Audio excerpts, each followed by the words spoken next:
Good morning. I'd like to welcome you to the Otsego County Solid Waste Environmental Concerns Committee. Is January 15th. We're all on board, I think. We're all here.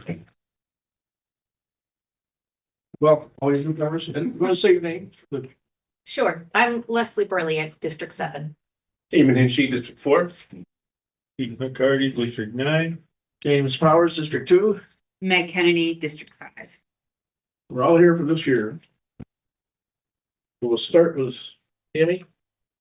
Okay, the first item on the agenda is the approval of the December 11th meeting minutes.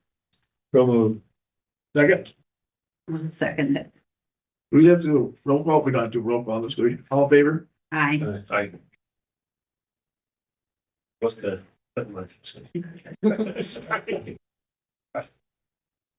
Okay, at the top of the agenda, I have soil and water conservation districts, presentation to request their contract for their annual allocation. They have two contracts with the county. One is the forestry, which is handled under public works, and then it's their annual allocation, that is handled up through SWEC. So Christos is the district manager and he's here to present.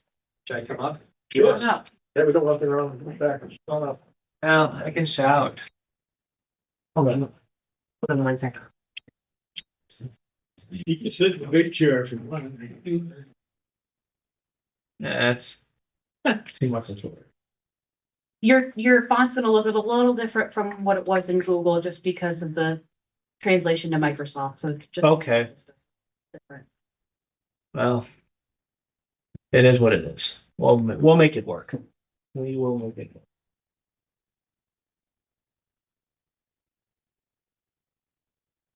All right. Do I have a remote or something like that too? Oh, yes. Clicker.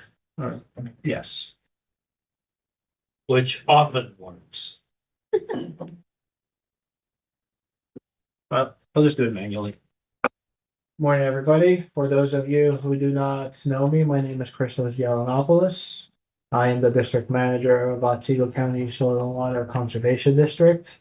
And for those of you who don't know, the Soil and Water Conservation District was one of those programs that came out of the FDR administration, and we are effectively responsible with attempting to preserve the water, the soil, and all the natural resources within our district's jurisdiction. And that is, in our case, Otsego County.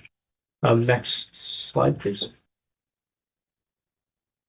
These are our employees. Well, there's a bit of a caveat. Not too long ago, we actually hired a new one. Her name is Veronica Boleski, and she's doing a lot of the general technician work. But basically, but beyond the general techs, we have a range of me, the district manager. We have Robin, our secretary. We have a certified nutrient management planner. Those the CNMP is basically for farmers who have like a lot of manure or a lot of like natural resources that need consideration, and we develop a plan so we can down the road attempt to find projects that prevent a lot of the agricultural runoff from entering the water systems of Otsego County.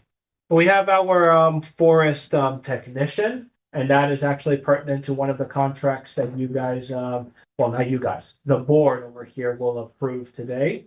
And then after that, we have one district technician that we are looking to change that. We are examining on changing that title. We have a buffer steward coordinator who works with the Upper Susquehanna Coalition and deals with a lot of riparian buffer plannings and a lot of stream stabilization projects. And then we have our new technician. Next slide, please. Some of our more popular programs that can roll down some more. The one that everybody knows, and this is for exclusively for farmers, is our AEM program. For those of you who are new and do not know what that is, the Agricultural Environmental Management Program is one of the flagship programs that the New York State Department of Agriculture and Markets offers to the conservation districts. What this program does is that we go out, we speak to the landowner, we talk about the size of their operation, their future prospects, and what resource concerns they have. And sometimes it depends. They might have issues pertaining to soil erosion. They might have issues with animals entering the stream. They might have some fuel issues. They might have cover they might look for something for cover crops. A lot of them might also have like silage and mill and processed water waste issues. And basically, what this program does is that it attempts to identify the issues and start building a case so we can pursue grants with the Department of Agriculture and Markets. When I say case, by the way, because I know that can be a bit of a hot word, especially for those who deal with law enforcement, I would like to say that all of the work that we do with our farmers is strictly confidential between the district and the farmer themselves. And with the exception of a warrant from a court of New York, if anybody asks who's under our AM program, we turn around and we tell them, sorry, we cannot give you that information. There is a bit of another thing that comes with it is that with the AEM program, there's also the tier 4, and those are for small scale projects. And those tend to be excluded fences, stream crossing systems, grazing management plans. Those can go, most of the times, those can go up to about 100,000 at most per project. And it sounds like a lot, but the reality of the matter is that for farms, those tend to be one of the smaller scale things. All right, now you can finally move to the next slide. That looks nice, but that's the one. Yeah, that's the Ag Non-Point Source program. Well, actually, go up again, please. There we go. The Ag Non-Point Source program. That one is the big. That is the big ticket item project. That comes out of the Department of Agriculture and Markets, and it deals also exclusively with farmers. Almost always with those, when we successfully get them, they deal with two things: covered barnyard systems and manure storage systems. And effectively, those can go up to 600 and sometimes to $1 million per project. And because almost all of the farmers we work with are medium to small, to install such a big ticket item is a huge ask for their finances. So this kind of helps them. It's a win-win situation where they are still able to maintain their operation, and we are able to keep the waters of Otsego County clean. Because it's not only so much with water bodies as well, some of the topography of this county is karst, and that means that some of that wastewater can actually wash into aquifer systems. And that becomes a problem when you have a lot of wells from private housekeepers. And so, yeah. The Climate Resilient Farming Grant is a lesser known project. That one's a bit of an odd one because it deals with it basically exclusively deals with issues pertaining to climate change. Examples like that include installing solar and alternative energy systems to improve the energy efficiency of the farm. It also includes stormwater management and collection. And a big one that they have been pushing is covered flares for a lot of the dairy farms as well. But this program exists. We're actually working with one small vegetable landowner on a stormwater project as well, and also with solar energy. And that project is still coming along, but the size and the scope and the amount can vary. So the one that we have is about, I think, 60 to 70,000 combined. But I've seen some of those that can go up to the hundreds of thousands, especially when you deal with a covered flare project. Next one. That is our technician Shamar, and she works, and one of the most popular ones that we have is our Trees for Tributary program. Now, unlike the previous ones, this can be both for farmers and private landowners. So basically, a lot of times we get a call from the landowner saying that the stream is eating into their property. And when we do, and we basically go out there and we offer them the option of planting planting trees 35 feet from the bank, from the stream bank. When that happens, then once we go through the contracting and all of those things, the USC tends to cover the vast majority, if not all of the project. There can be some contribution from the landowner. Sometimes it's with cash, and it can be a couple of $1,000s. Sometimes it can also be included in kind, where they can go in and they can go and they can mow and they can maintain it. And we also, for a lot of the really big projects, the district contributes to them as well. I'm sure that Meg can testify to that. But long story short, this is a fairly cheap and fairly environmentally friendly and easy way of dealing with stream erosion issues, instead of which does not require the issues pertaining to permitting and installing riprap and going through the whole hullabaloo of contracting and subcontracting. Just plant trees 30 from the stream bank up to 35 feet away. And when the trees grow, the idea is that the root systems take hold and they stabilize the bank. Next slide, please. And the WQIP. This is the one that many of the local governments are familiar with. And the reason why they're familiar with is that this is the one that we help install salt sheds with. This one is offered through the DEC. Unlike a lot of the agri markets one, this one is a purely reimbursable grant. They cover from 50 to 75% of the cost expenses. And a lot of the local towns and even the private landowners can also offer in kind. As I said earlier on, and I hate to repeat myself, most of the ones that a lot of the local governments know is through the salt shed, through the installation of the salt sheds. Other ones they can deal with are aquatic connectivity. There can also be stream bank protections. There can be some wetland easements as well through that. But for the most part, as a district, we tend to focus on salt sheds and aquatic connectivity. There's also some dam repairs, and I'm currently in discussion with one of the local organizations for one of those. Then there's also some other ones as well that have come out, and I'm going to jump into this slide as well, but I have to add them in. There's a drinking source water program that opened up not too long ago. I am in discussions with the DEC and to see if some of the local entities would be interested in that. Some of the organizations pertaining to Otsego Creek, Cherry Valley Creek, and Butternut Creek finished the study, and that would help them with the DEC to cover about 90% of any flooding and any stormwater issues for those watersheds. And I'm going to be having a meeting with them on the 22nd with our water quality coordinating committee to move forward and see how they want to progress with that. And of course, there's also some other miscellaneous projects as well. Now back to the slide again. This is effectively our operations and flow chart. First things first, I would say is that the final decision of my district, as with many of the local organizations, lies on my board, and some of the board members are present in this meeting.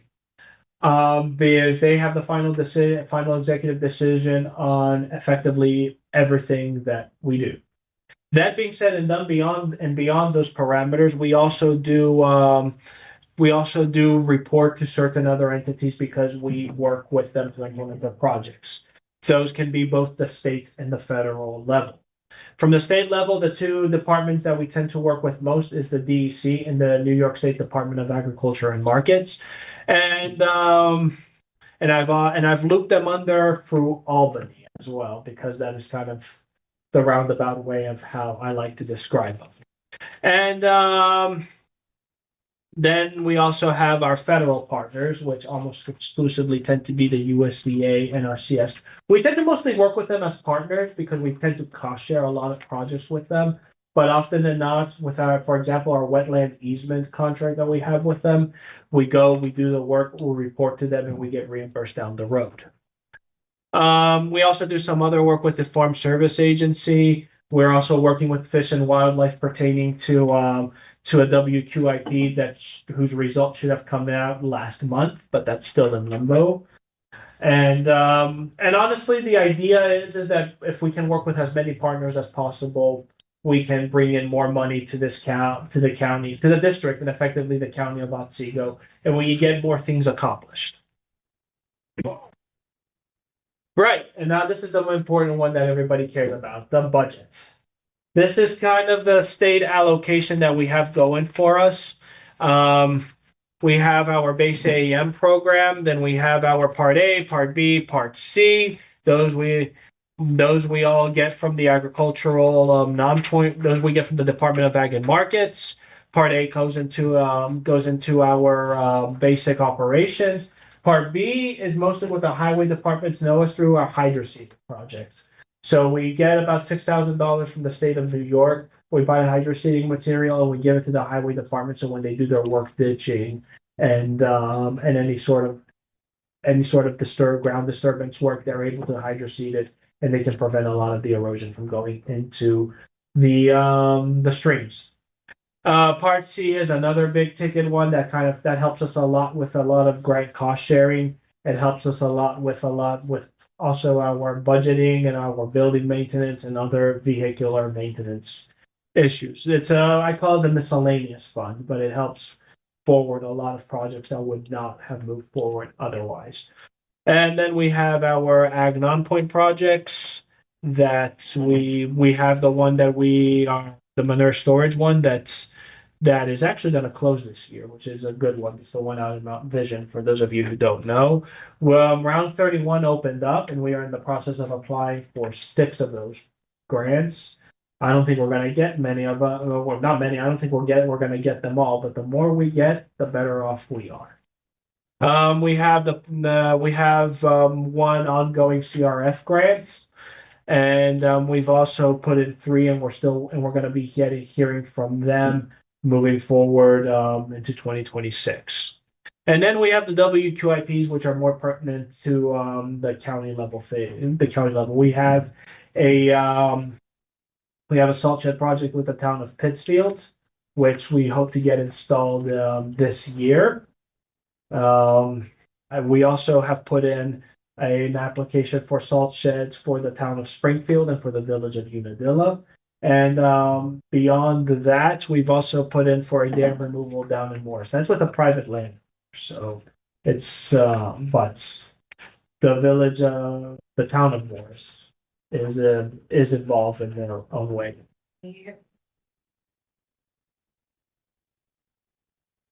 And this is the county allocation. And thank you again for keeping it at the base level. I understand that the finances of that it's been a difficult year coming up, and I do deeply appreciate that you guys were able to maintain the status quo. From our side, because I understand the situation that the county is at, we try not to ask for too much from our side so we can lighten the burden. Yeah. But for the most part, the county allocation is broken down into 2.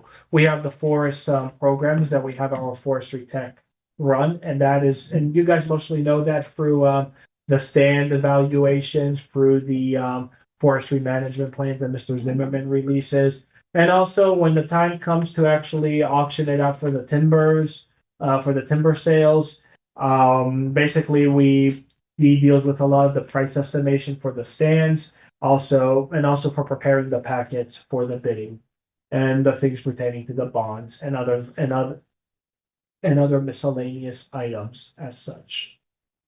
But beyond that, we also have our county allocation. That is for general operation funds. That tends to deal with a lot of salary. It also deals with just as with the Part C, with a lot of maintenance of both the building and our equipment. So, yes. This is a bit of a rough estimate for how I see the 2026 budget moving forward. There's a caveat for my board members. This is not the, how do I say this? If I was to show like the full budget, it would be about 4 pages of just numbers to the PowerPoint. So this is a very basic and very amalgamated version of that. So because I don't want to effectively take everybody's day over here, I'm sure that the county has more than one issue to deal with. This is kind of how we effectively look at projecting the revenue. That's our county appropriations. This is our projection for miscellaneous revenue. And the state grants, those are those are almost all of them restricted funds. But that's how we effectively see how 2026 moving forward. This is also the part where I say that there's certain caveats that things come up and then we have to do budget modifications. For whatever it is worth, we will attempt to follow the budget as loyally as possible and not deviate too far from it. So because that's ultimately the idea of good governance. I took this from the previous year's county meeting.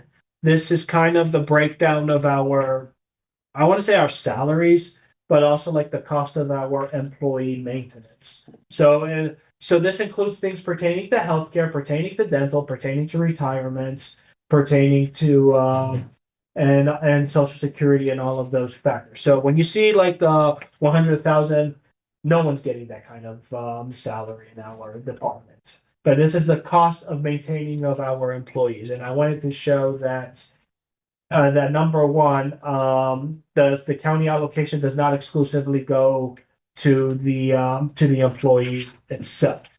But what I also want to note is that the maintenance of the allocation helps us derive more from the state, so we can maintain the current standard as is.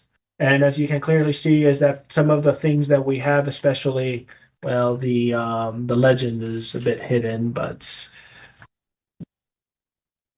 it cannot be helped. But you can see that we derive some of the maintenance of our salaries for not of the cost of the employees. That's the better way of saying it. For a lot of the state grants, we have the base AEM program, we have the CRFs, we have the WQIPs, we have some federal funds in there as well. And the point I'm trying to make with this is that and it sounds a bit counterintuitive, is that if you guys were to reduce our salary, it would have effectively put us in a negative feedback loop where we would not be able to leverage the amount of state and federal funding to complement our employee base, and we would have to effectively rely, ironically, more on the county funding, which would have been reduced. Does that make any sense, or does that sound a bit off? But long story short, this kind of shows is that the county allocation helps. It's not the only point of maintenance, however, for the employees, and we try to use a lot of the projects that we get into as a way of not being too burdensome to the county functions. It's a bit shorter than the last one, but I would like to know if you guys have any questions. Sure. On this Morris Dam removal, what is that, taking the dam right out? Yes, but it's not the village dam. It's a I don't like saying landowner names, but let me just say it's a dam on a it's a dam? Oh, it's pretty. But What? it's on private property. it's a dam on private property. It's right outside of Route 51. It's Yeah, right across from that little So, chapel in Windsor. Yeah, for what is it, Fenmore Sister, I believe, not before. so what happens to all the sediment behind that? Well, I'm glad you mentioned that.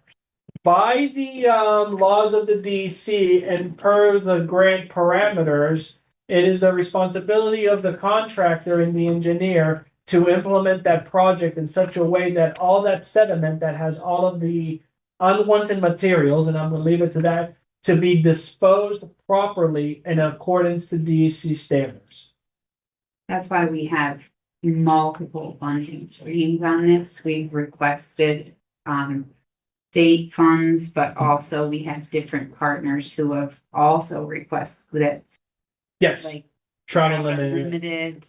And I think there's at least one more. There's Trout Unlimited. There's the Upper Susquehanna Coalition that's going to be included as well. There might be something with Fish and Wildlife too. However, pertaining to the political will of the federal government, and I'll leave it to that.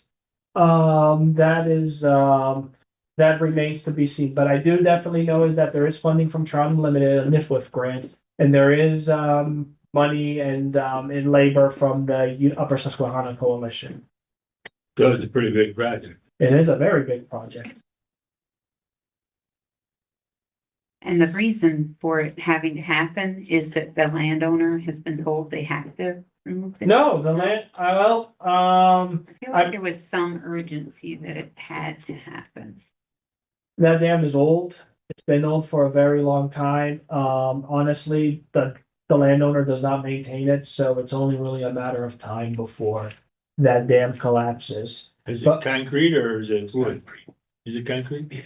So, but at the same time, what is it? It helps with the connectivity of the Butternut Creek. It helps with a lot of the core mission programs the Butternut Valley Alliance has. It will help restore the Butternut River to, its traditional watershed. And, the thing about it is that should that dam break, all of that muck and all of that polluted morass is just gonna go over that bridge and it's gonna break that road. So, and minus Worst case scenario. worst case scenario. So, I also think that we had this conversation last year and something about tax breaks came up as well, but that is up to the landowner. So I have no say on that matter. I have to look at it from an environmental point of view, and environmentally speaking, it's quite an endeavor, but it's a sound one. Can you give me more context about the Cherry Valley Creek project? Cherry Valley Creek. Yeah. So, not too long ago, the Cherry Valley, the town of Cherry Valley, or is it a village? It's both. Both, okay. One of the local entities, in conjunction with some of the private citizens, decided to do a study of the Cherry Valley Creek. So they can, for the DEC. This started, I think, just about when I entered, and I think the study itself is going to be finished quite soon. Now, once that study is done, there is a program done with the DEC that allows the improvement of the Cherry Valley Creek watershed, like opening it up and and helping with the aquatic health and with flooding issues that the Cherry Valley Creek has. But unlike the traditional WQIP from the DEC, there is a 90% cost share on that behalf, which basically means that the DC will reimburse you up to 90%, unlike the traditional 75-25. Mind you, again, reimburse. So that basically means that the project needs to be done and that the bill effectively needs to be paid before the DC decides to review it and give you the remaining. But the good side of it is that if the project, let's say that the project for stream bank stabilization and opening up a floodplain is $100,000. For the town of Cherry Valley, use that for example, 10% of 100,000 is a lot more burdensome than 25%. And it boils down to that. And also, we do work with a lot of farmers on the Cherry Valley Creek. And I know that they do want to do some work. And now with this being completed, it offers us a better avenue of performing that task that is not as burdensome on the landowner. But again, it remains to be seen which way they want to go and who wants to do what. Thank you. And I believe the consultant sent us out the drafts of all of the studies. I think they set out the final. I think they're finalizing, it's like the final draft before they actually publish it. I can dig through my email. I'm happy to share that out with you, or Christos has it more handy than I I do. believe that they Get that sent out, the so people can look at it. I believe that they sent the finals to the Butternuts and for the Otsego. Or at least maybe you're right, Tammy. The final ones before the DEC publishes it. I know they sent an initial review, a rough draft, and then they had an online meeting pertaining to the reviews of them. I believe, but I do know that we're still waiting on the Cherry Valley one. Yeah. Yeah, oh yeah, I don't, yeah, just butternut and Otsego I see, so we don't have cherry valley yet. Okay, But yeah, we can share those out for sure. other things coming up. We have our, well, I can't say anything because I gotta get it to the board first, so. The boss is sitting there. But since I have you, Tammy, here right now, I do know that the review of the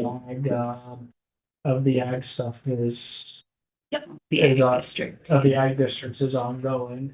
I think I reached out to Kevin not too long ago, is that I know that you guys have taken up the lion's share of that task, but if there's anything that you need from our side, let us know and we'll try and see what we can do for you. Mostly it's just, landowner might call you just because, maybe they worked with you before and they're confused. What is this thing? Oh, yeah, Just send them our way. We'll answer all their questions. And a lot of people, I have the ag district stuff later in the agenda and I'm gonna give some background for the new folks. sorry for putting the But cart no, before the you're horse. totally fine. But sometimes folks confuse it with the exemption, the tax exemption. So, we may send people your way because they wanna, get the soil analysis. We can do done and that. Things like that. So just that kind of stuff, We can do that. referring each other back and forth. So. Finally, in February, I believe that I sent you, Tam, and some of your highway superintendents. We are due, I know that, and also this ties up with the hazard mitigation plan. I know that stream issues are an issue in Otsego County. I'm gonna be having, somebody come up from Schoharie, actually the district manager of Schoharie, to offer a 4-hour, stream intervention training course. What is it? I've reached out to many of the highway superintendents. I also reached out to you, Tammy, for that. We'll be sending somebody. Okay, let me know who you want and and who you're gonna be sending. Thank you. But for any of you who wants to send like somebody from your town or somebody from your highway departments, feel free to reach out to me on that. And I think that it will be helpful considering that with climate issues and a lot of the rain that we have, it's becoming a huge ask and we need to have and everybody needs to have a base knowledge of how to deal with those situations. Does that make any? Yes, Christus, would you let me know when that happens? Yeah. That training? yes. I'll send you an email. Okay, I can do that. It's gonna, yes. Well, that's what I was wondering too. I can tell my highway superintendent, but if I don't have anything like a deliverable where they can register or something like that, are you gonna send out an email for us to send to the highway Or superintendent? directly to the highway. I've already sent emails directly to the highway superintendents. Okay, never mind. Now there's a caveat with that. I do not have the contacts information of many of the highway superintendents, and I also know that some of the highway superintendents exclusively work with phones and not with emails. So Could you email us to the board and then I can disseminate? yeah, I can do that. That'd be If you great. get a hold of the Highway Superintendent Association president, he should be able to reach out, because he sends emails out to all those superintendents. Okay. Can do that. I can send you guys an email. I'll send you Tammy again an email as And we. today, the president of that is down in Unadilla. Rodney. Rodney Renwick. Yes. And he can reach out to all the rest of them. Actually, That's give me a good. second here. I should have some used. Well,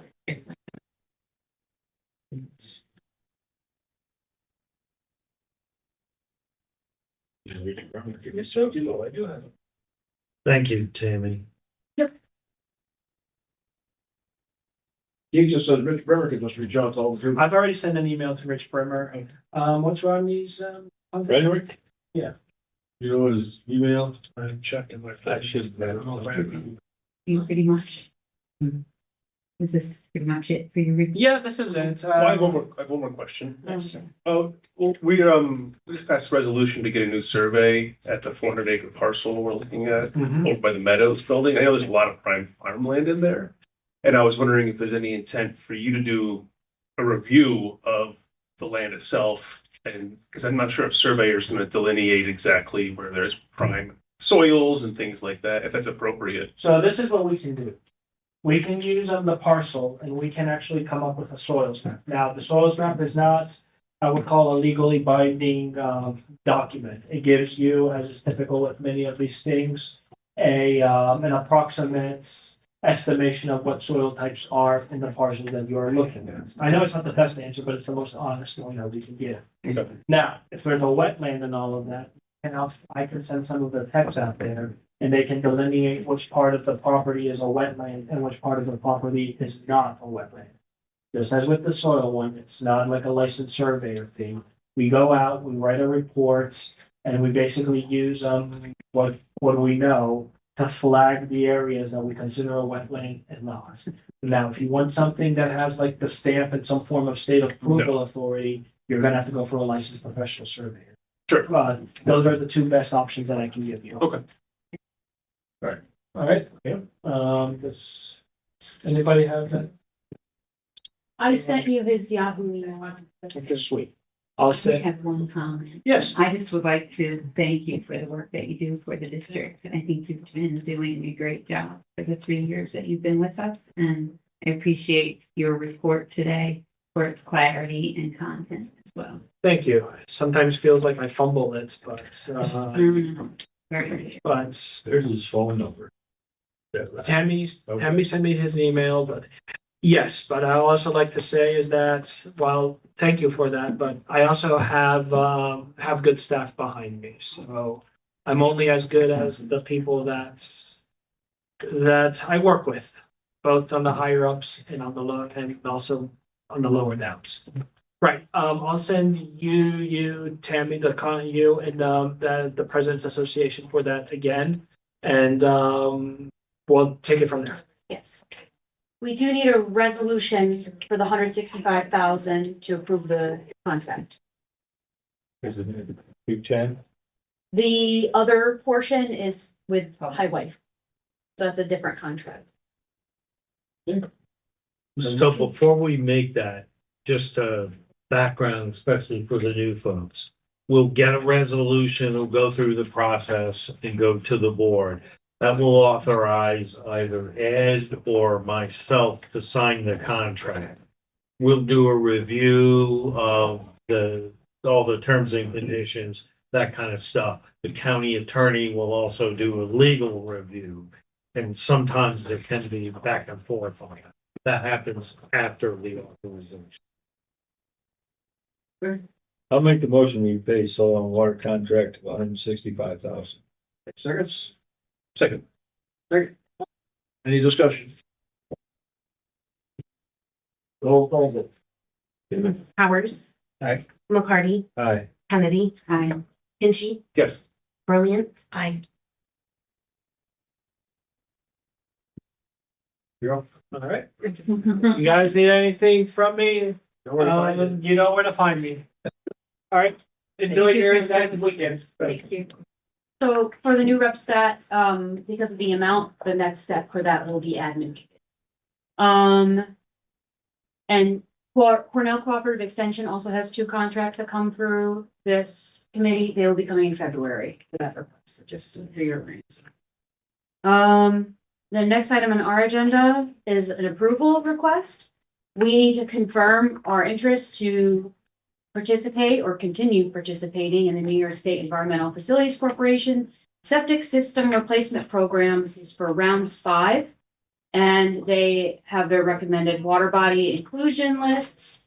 So background, we've been participating in this program since I think around 2018 or so.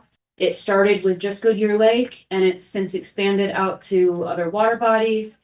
If you have a septic system that is failing or likely to fail within 250 feet of the shoreline of those approved water bodies, you can get up to 50% or $10,000, whichever is less. to assist with the replacement of your septic system or the repair of your septic system. That is mostly for residential properties. Certain commercial properties can be eligible if they have a small employee size. With this new round, they are also allowing a 75% reimbursement for what they're calling enhanced septic systems. And that just means that what comes out at the end of that has to have a certain level of things removed from it. So it just needs to have certain, so these are like the more expensive engineered systems versus the traditional septic system.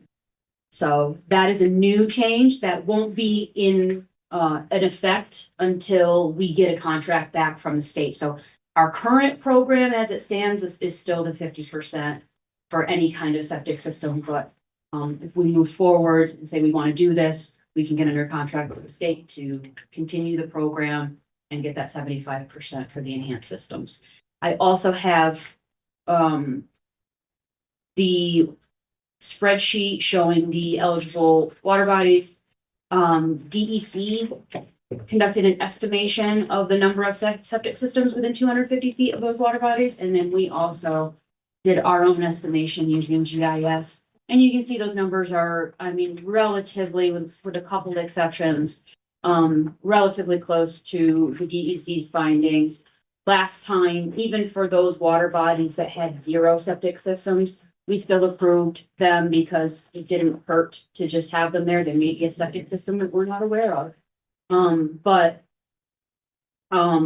The recommendation that we would make is to include all the recommended water bodies in round 5. Unfortunately, they don't ask us and we don't get an opportunity to tell them what water bodies we would like.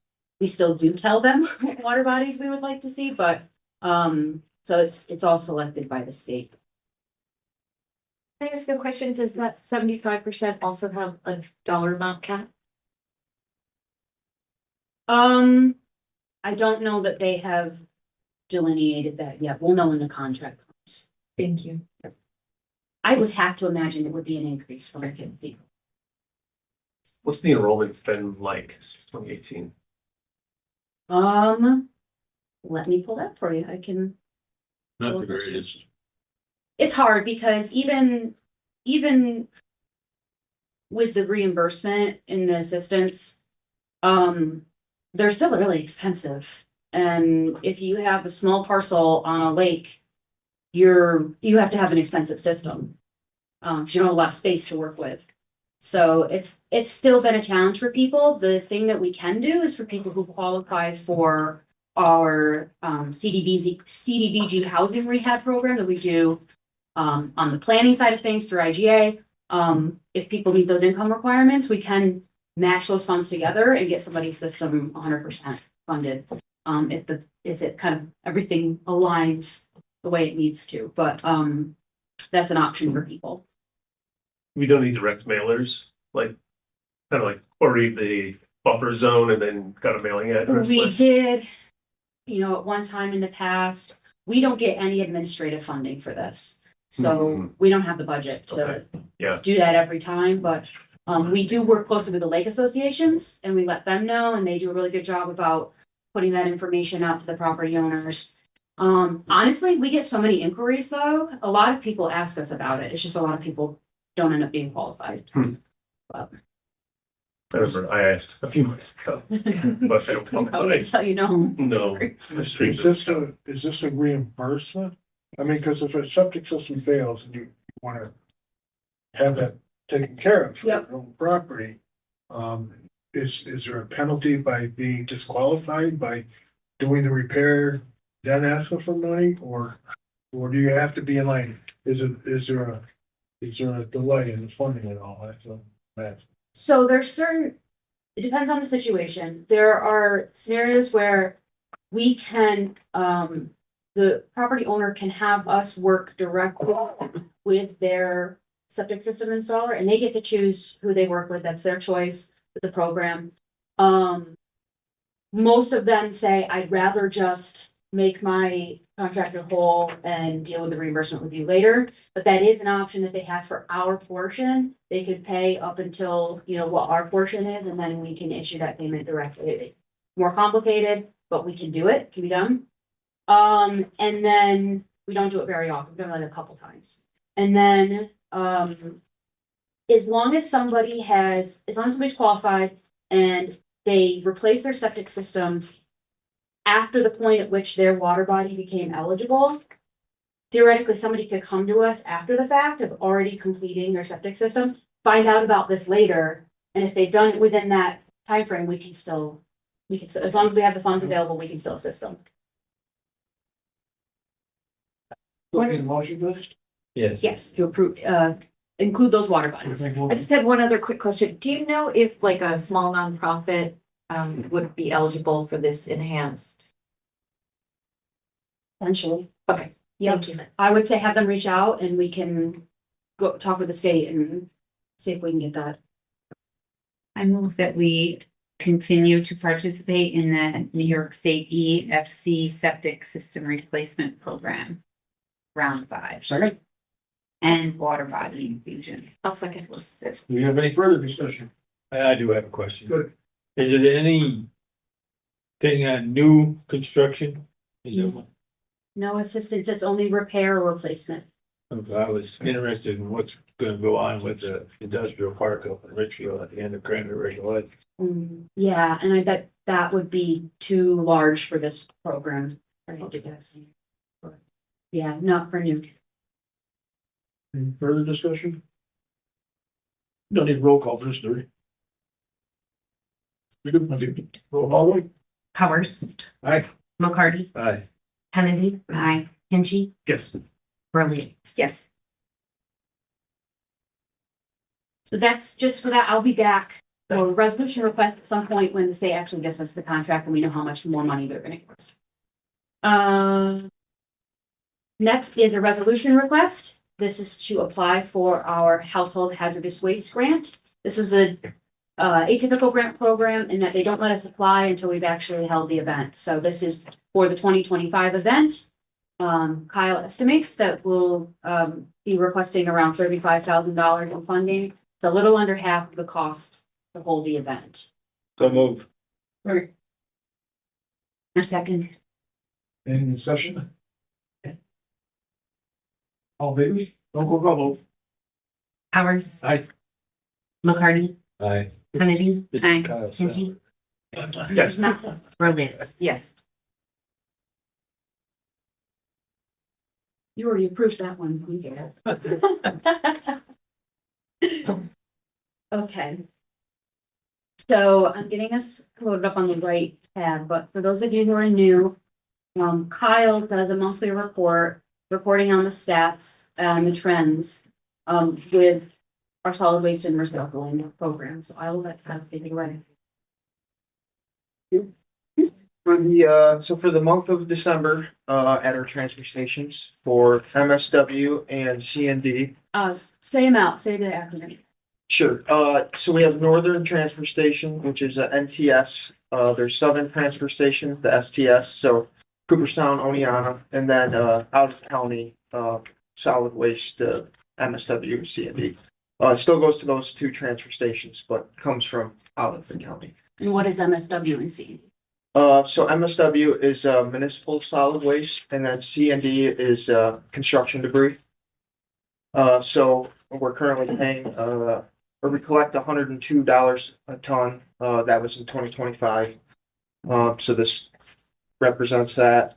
So for the Northern Transfer Station for the month of December, we collected. I guess I'll just do a total. Yeah. 2,858 tons.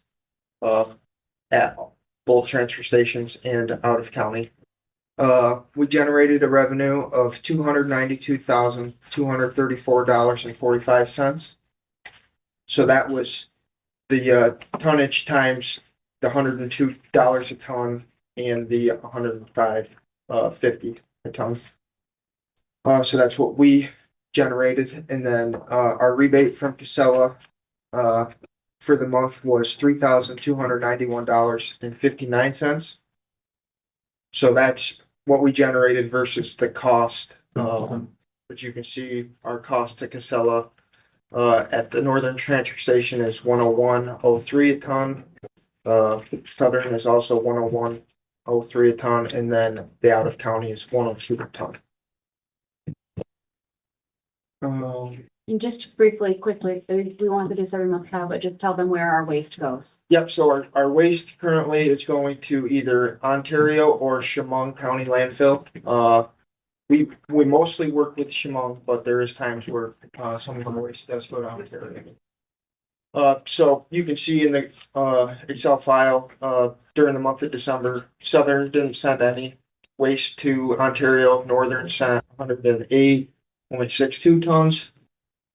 Southern to Chemung sent 2,040.03 tons, and Northern to Chemung sent 653.35 tons. So versus, and then we do analysis of MSW versus the previous year. So in 2025 December versus 2024 December, we were up 123.3 tons. For the year, For the year total, we were down 1,963.02 tons, which is likely because of our southern transportation being down during March, April, and then part of May. we had storm damage to one of our buildings that made us unable to take in MSW and C&D during it.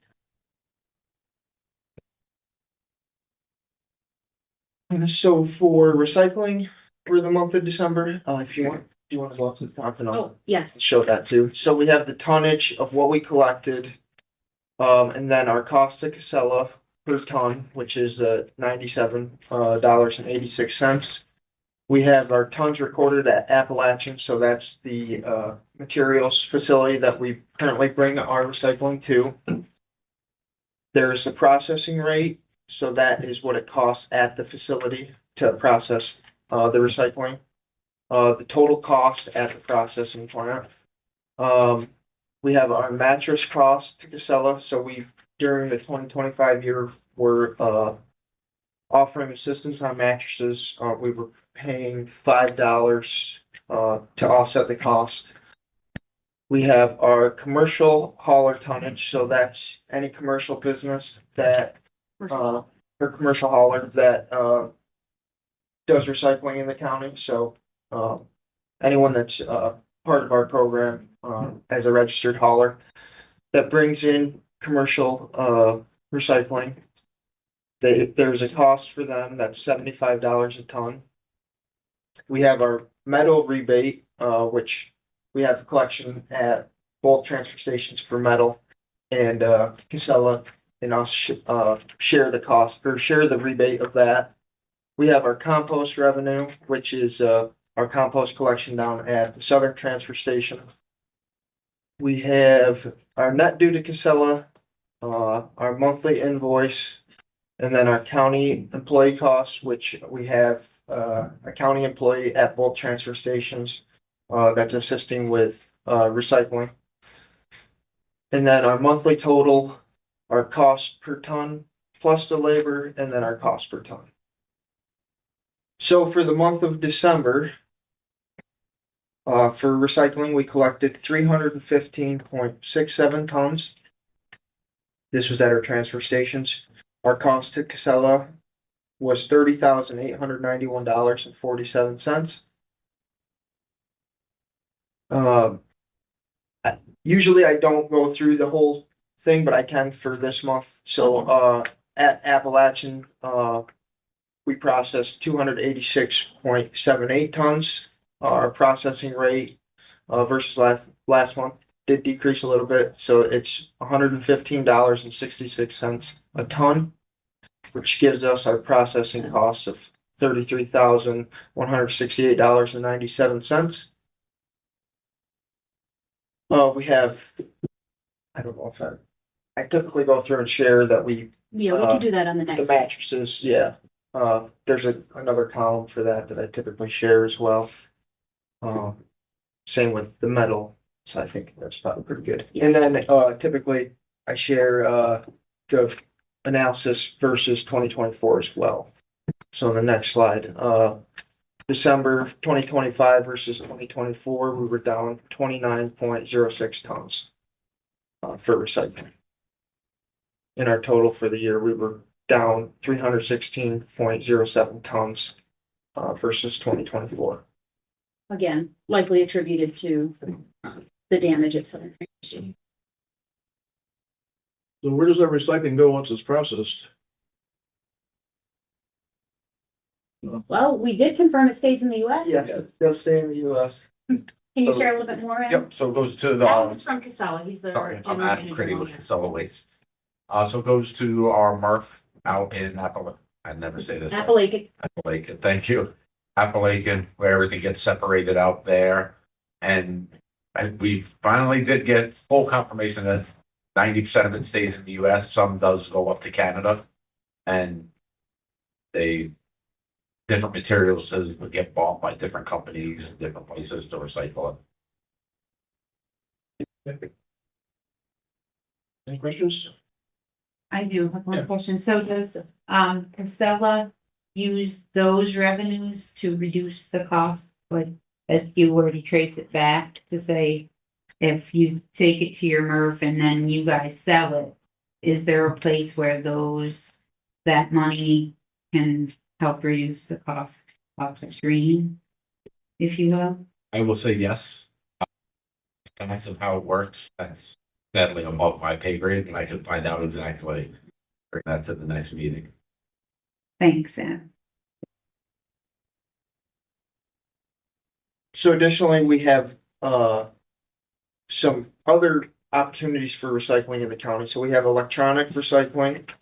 So in this slide, we showed the 2024 tonnage versus 2025. So during December, we collected 6.59 tons of electronic recycling, and in total for 2024, we did 64.4 tons, which was down 3 tons versus 2024, but still a pretty good year as a whole. We work with a company where we don't have any cost for electronic recycling during the 2025 year. And the February is blank because we didn't have a pickup that Yep, month. there's no pickup that month. We also have cardboard separation recycling at our southern transfer station in Oneonta. For the month of December, we collected 3.8 tons, and this gave us a savings of $46.41 a ton. So that's a difference in what we collected, for the tonnage, the invoice total versus what our contract cost per ton for recycling is. So if you think back to that recycling tab that Kyle went through in detail, when we look at total cost of our single stream processing, that's where that contract cost per ton is coming from. So idea if we separate a couple of these things out of the single stream and find local markets for them, we can save some money. Yeah, and so all of this cardboard that's separated, it goes to Heimers in Oneonta. That's where we keep it locally for recycling. For the glass, I'll also mention, so we have the separation there at both Oneonta and Cooperstown. That glass stays local and goes to Andela Products in Richfield Springs. So for the month of December, we collected 1.69 tons at the northern station. We didn't have a pickup at the southern station, but you will see that we did not have a savings this month. It was we actually paid over. It was about $8.44. And part of that is we think we're having issues with the container size at Northern. It's too small. Yeah, It's getting full too fast and then we're doing more hauling. And I was along the same line, so we just hauled it yesterday. Yep. And the amount of contamination in it, Okay. I don't know if there's something we can do with the county employee to keep a better eye on what to drop in. If you want us to provide a box with the sliding doors with locks, so we can do it like we do cardboard, Sure. so they can see what's in there Yeah, before it gets dumped in. I'll make some promotion. I know that I had it before, but I'll include because I know window glass is a big one that gets contaminated in there. So Andela does not take window glass as part of their recycling program. And then there's another item that they don't take. There's things like ceramics that they will take, just glass, amber bottles, things like that. So there gets to be a little confusion there because We discovered a lot of People think- cardboard and plastic in it, Cardboard. actually, yesterday. So it looked like people bringing in boxes of it and just throwing the whole box the in. whole box. So we were able to pick all that out, but there was a lot of the space in there. So maybe when we increase the container, we also include those lockers. Yeah, Great. and I'll bring up signage for that too. But yeah, I mean, still for the year, we're at a $39 per ton savings. Yeah, and for the total for the year, we did 50.57 tons of black separation. This is the compost revenue that we take in. So at the Southern Transfer Station, we do collect in small amounts compost. We have an on-site small tabletop composter. So we collected $9 in compost revenue. For the mattresses, for the month of December, we took in 181. I had mentioned that we did do a subsidy of $5 per mattress during the 2025 year. So that cost during December was $905. We currently are working with Casella where they send out the mattresses for recycling to a business named Triad. It's in the western part of New York. So that's where our tonnage gets sent to. So for December, you can see we sent out 5.65 tons. And our cost per ton was, I had that on there, just to show, that would be our subsidy versus the tonnage we sent out, which is $160.18. This mattress stuff is something unique about Otsego County solid is. waste. Mhm. That's As good. That the number year gone go- down this month. Pardon me? That number went down that month. That's good. That's this month. It won't when school gets out Yeah, or but when we the won't baseball. be paying after that. Right. No subsidy. No subsidy No starting in subsidy, 2026. Right. People are paying full Right. price. Did the subsidy see more mattresses in 2025? Do you have a comparison with 2024? I don't have one here, but We can get it. yeah, we can get it. We're averaging about 250 a month. And we did do a analysis of that to see what was commercial versus just residential, and the commercial was pretty extreme. That was in November that I presented that. November or October.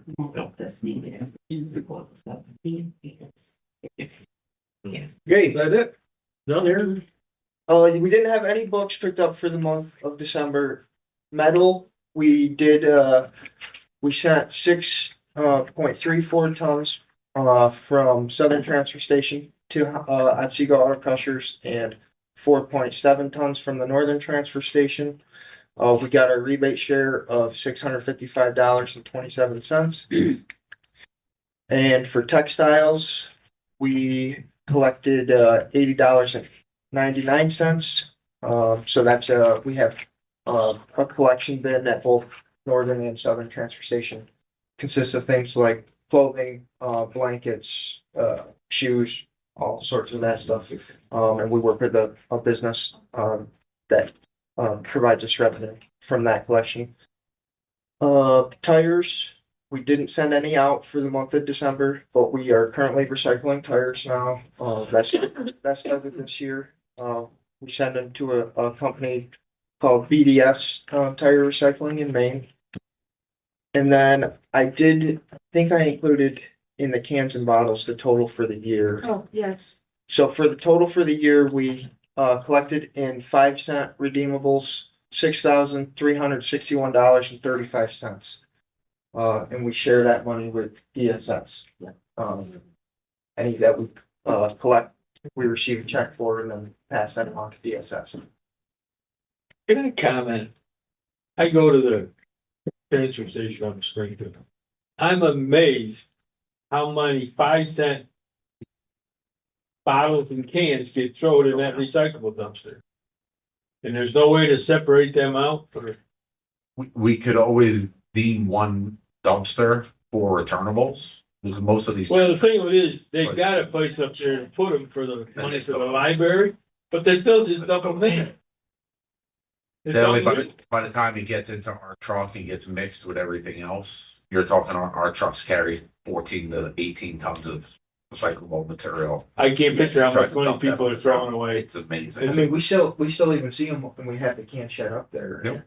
Well, that's the same thing. They got a building to put the bottles and the cans in for the library, but people just come in with a Yeah, they just don't. dump them in. The rate may be increasing. You might see people. I don't think it's gonna, I don't know. Do they have somebody pulling them out? Because the southern station, someone pretty regularly pulls them out. Yeah, after each well, person you know, goes. maybe the guy taking care of that does, but to have somebody sit overseeing a transfer station, you know, he's not gonna have the time and crawl in there and pull them things out of there. It'd be a full-time job. It's just amazing how much people throw away and then cry because they don't have any money.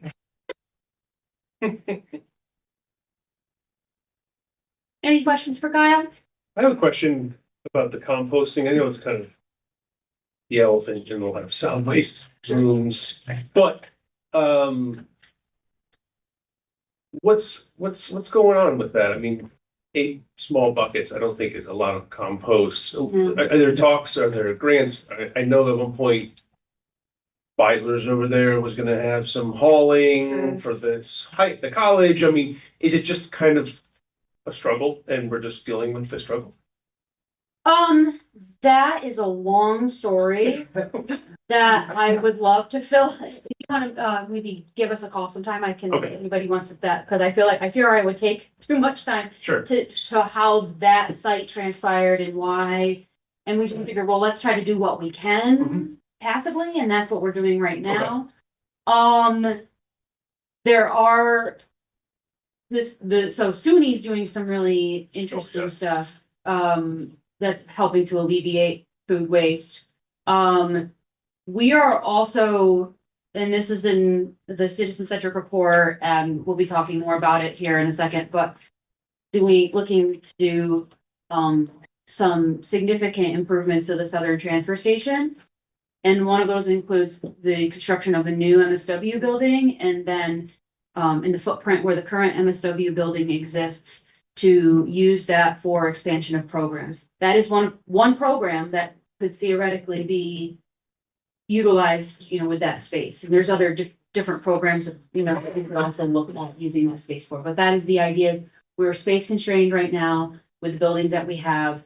Let's set ourselves up so that we can expand other programs down the line. Having the city of Oneonta's yard waste right behind Southern is also a really, really nice setup. And we had tried to work with them to set up a pilot program. We weren't able to come to an agreement for it, but we have been talking with them about how to better connect the whole site down there. So. Okay. And I'll reach out, because I remember when Jordan was trying to build windrows and he had his little pilot program, and I just know that It's been a challenge for. it's a challenge. But the challenge for most places is land to build the windrows and then just someone to operate the equipment, which we actually have in spades in this county. And so it just seems like, is it getting the compost to the site?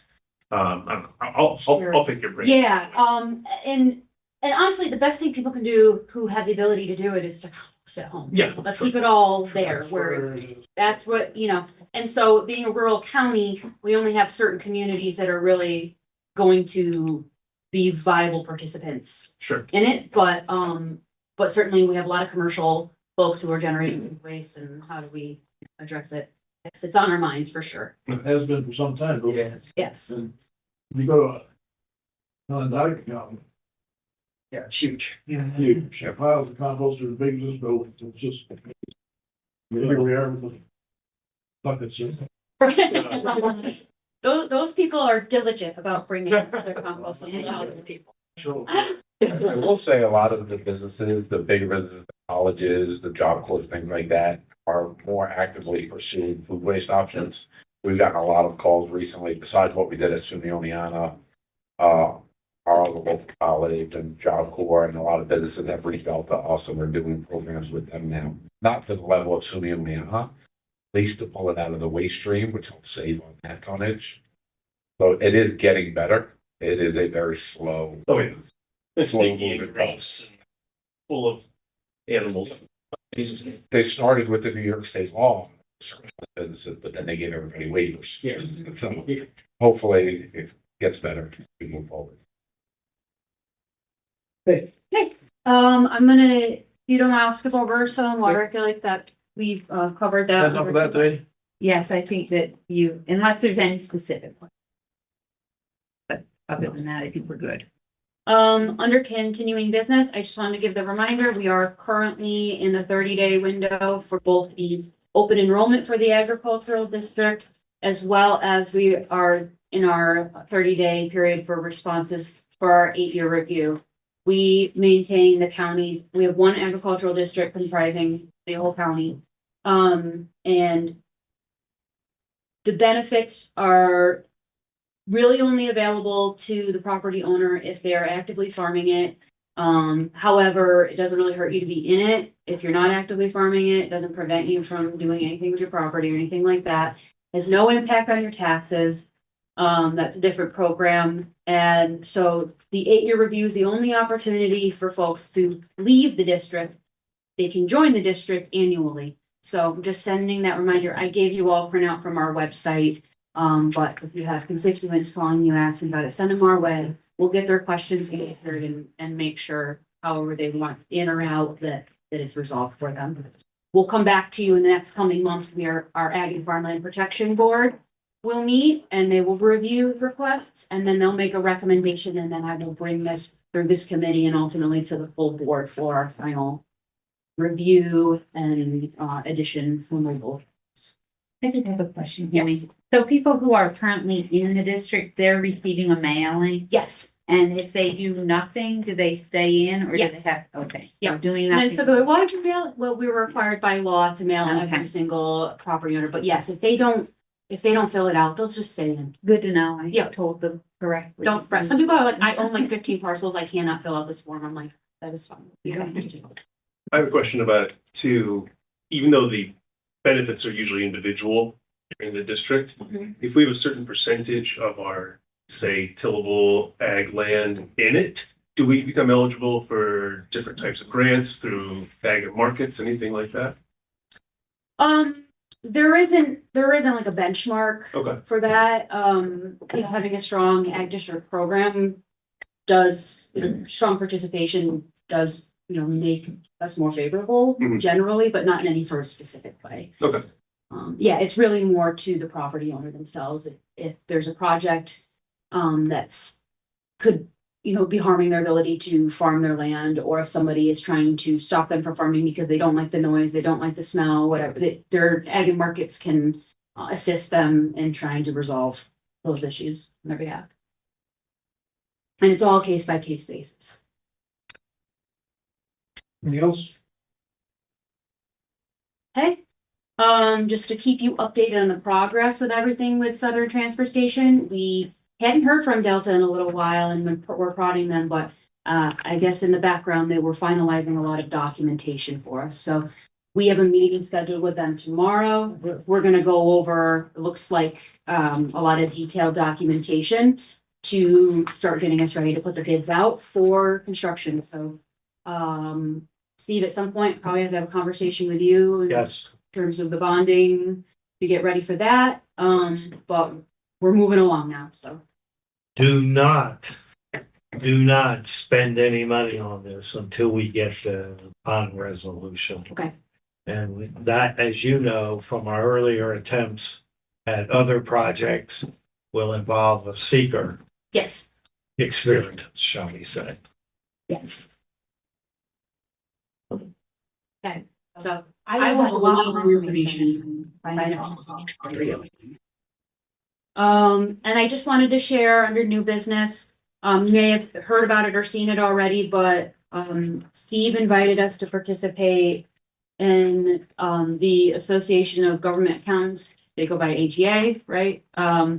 To participate in a cohort series of producing citizen-centric reports. It's a very well-defined outline of how to share with taxpayers what your program is, how it's funded, how the program's going, what you're doing next, what are your challenges, what are your successes.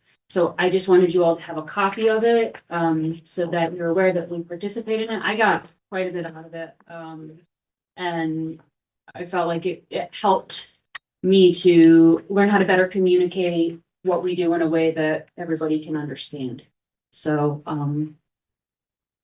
I thought it went really well. Just wanted to share it with you. I think the cohort had about 6 or 7 people. I think what was there somebody from Tennessee. Virginia, Tennessee. There was someone else I couldn't remember. Maybe North Carolina. Yeah, they all did sexy stuff like Parks and Recs and that kind of stuff. We did solid waste. We're at Otsego County. Well, we have been distributing it, to sharing it out to the public, and we hope people take a look at it and ask us any questions. I have a thing. Sure. Yeah. Is there any way you could reach out to the state of New York? Ever since December 15th, I've been taking a lot of heat about the snowmobile trails not being open up in the northern end until December 1st because of hunting season. Yeah. A lot of them, the vendors, the economic people are complaining that, they've been riding snowmobiles up north and they feel that 3 months of deer hunting is a little, if somebody hasn't got a deer within 2.5 months, they ought to give it up. And the thing, I know it's up to the snowmobile trails after December, but isn't there some way they could put a rule in making the club say, okay, you gotta have at least 6 inches of snow before you can ride, and you can ride after December 15th. I mean, they did take a hit. They lost a month of snowmobiling, which out in the northern part of the county, that's quite a bit of money to those restaurants and gas stations. And we had some snow. And we had snow, if you don't have the snow, but you start the 1st of October and you go to the 1st of January, 3 months for deer hunting, it's a little bit ridiculous. But they can still have the season, and what are the snowmobiles gonna hurt the deer any more than, after that? And I've had a lot of phone calls on it. So Yeah, sure. You can change that. But it requires legislative action, and I think you can only do it at certain times of the year. Well before. Who changes it? I think DEC is the agency to get more information on this. I'm not 100% certain. But we have to. We could carve it out to say Otsego County, deer hunting season ends. Yeah, no, it doesn't end, it's just that the Oh, snowmobile trails open season. December 15th Okay, with a so minimum of what 6 land inches you- of snow. I don't think you can do that. I think it's what Meg said. Well, can you look into it? And that's why it becomes controversial. You can get the snowmobilers flooding your board meeting, as they often did in Schoharie, and the next meeting it would be the deer hunters. That's. Absolutely. So, but I mean, it does keep the board meetings interesting. Well, I'm just. But in the year where you do have early snow, you would want to be able to take advantage of it. You gotta do it well in advance. I mean, here you pay $15,000-$20,000 for a snowmobile and you can't ride it until the state says January 1st. It's kind of where that $200 deer don't make much difference. I mean, it's a car, it's $10,000 anyway, But anyway, that's my 2 pieces. Yeah, we'll find out. Okay, thank you. Anyone else? Anything? Open gun? Go move. Second. Favor? Aye. Thank you. Thank you all. Thank you.